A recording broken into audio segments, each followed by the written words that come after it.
Hi everyone, it's another David Horne Chat. I was going to do something different today, but I had a slight different idea with today's training.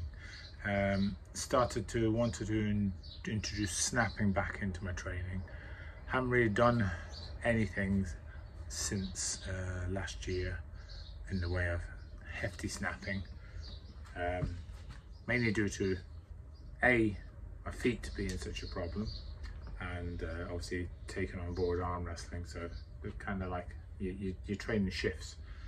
And this one's about use it or lose it, because this was a lot harder than it was in the past. And even though I've been doing hefty bends, multiples, all sorts of hefty bends, bolts, bending into shapes, everything, a snap is a different animal. I often tell people snapping is, the one you shouldn't let go. It's awesome for that fitness. And so 21 minutes later, I had a hell of a sweat on 94 back and forth. So I don't know what my technique was. My technique was ropey. My towel came off. The wraps didn't seem like pristine. Also, I've been doing a lot more double wrap bending, so single wraps all of a sudden felt like, you're bending back and forth with tissue paper. And yet, in theory, the bending of steel and snapping of steel seems so similar. But this goes to show you these little nuances on things. If you don't keep up with it, you lose it. And what you lose is, you lose the technical ability. Just the ability to do it without effort, easily, like we breathe, but just sweet as. And when that technical ability goes, you suddenly become clumsy. Not super clumsy, but just more clumsier. Your endurance and fitness of a certain thing evaporates as well.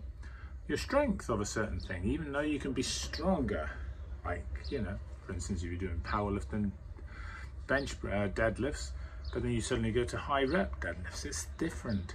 So all these little things, everything's different. I've done so many strength sports since 1986. So national championships and all sorts of things, weightlifting, powerlifting, strongman, tug of war, the grip, arm wrestling, strand pulling, oh Jesus, so many, stone lifting, feats of strength, and they have a similar thread running through them, but they're all different. The days of me doing a 210 kilo zercher in a contest, they've gone. The days of 180 kilo bench, they're gone. The days of overheads, the days of deadlifts, the 270s and things like this, and the one-hand deadlifts, the 230. So I've been throwing some of this stuff back in. Even the grip side, if you don't keep on to it, it will disappear. So with that in mind, as you get older, or even if you're younger, things will disappear.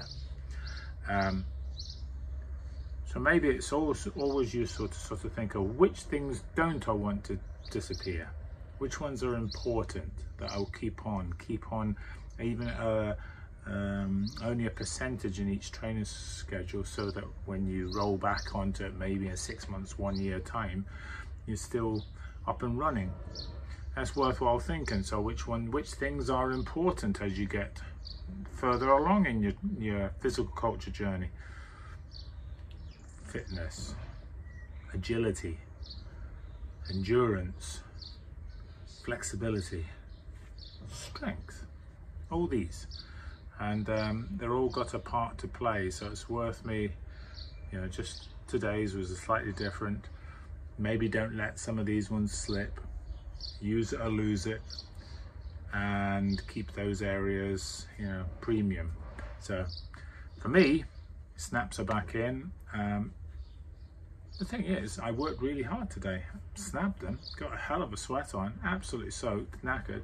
So it's a good workout anyway. It's just that when you compare it to previous, it feels laboured. But hopefully in the next few months, it will feel less laboured. Keep training hard, guys, and train on what's important. Take care, guys.